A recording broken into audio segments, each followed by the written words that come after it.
ও হ্যাঁ, একটা ভালো কথা ছিল। সেটা হচ্ছে এই মানে রমজান মাসে প্রতি বছরই ম্যাক্সিমাম অ্যাক্সিডেন্ট কখন হয় জানেন? বাইক অ্যাক্সিডেন্ট বা আদার যারা অ্যাক্সিডেন্ট, এগুলো হয় হচ্ছে একেবারে ভোরে, মানে ফজরের পরে যারা অফিস করে অথবা দূরে যাতায়াত করে। চোখের যে ঘুমের যে ক্লান্তি, রমজান মাস আমাদের এমনিতেই নর্মালি ঘুম কম হয়।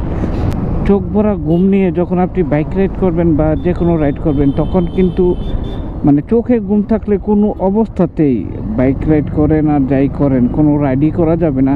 সেই সময়টাতে আমাদেরকে অনেক বেশি অ্যাক্টিভ থেকে রাইড করতে হবে। যখন চোখে ঘুম আসবে তখন আমাদেরকে কোথাও দাঁড়াইতে হবে, চোখে পানি দিতে হবে, মানে প্রিপারেশন রেখে। যদি কারো বের হইতেই হয় ইমার্জেন্সি, তাহলে অবশ্যই একটা প্রিপারেশন রেখে তখন বাইক রাইড করতে হবে। মানে এই প্রবলেমটা অনেক বাইকারদেরই হয়, প্লাস আদার যারা যারা রাইড করে স্পেশালি তাদের কিন্তু এই প্রবলেমটা এই রমজান মাসে হয়। নর্মালি এমনিতেই দেখা গেছে যে ঘুমাইতে ঘুমাইতে অনেক সময় লাগে, তারপরে দেখে ঘুমাইতে সময় লাগে বলতে আবার এই সময় উঠতে হয়, তখন যে ঘুমের যে ভাঙ্গা পড়ে।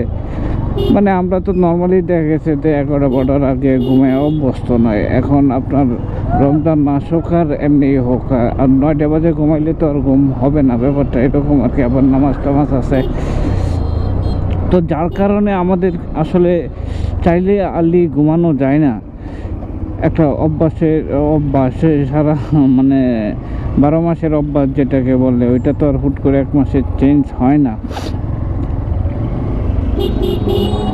এটা এরকম করতেছে কে? এত জায়গা রাইখা বামে ডাইনে দিয়ে তো সেজন্যই বলি আমাদের, বিশেষ করে আমি মানে দেখছি আমার এক্সপিরিয়েন্স থেকে বলতে পারি, অনেক অ্যাক্সিডেন্ট হয়, অনেক অ্যাক্সিডেন্টের খবর শুনছি এই রমজান মাসে, জাস্ট এই ঘুমের কারণে।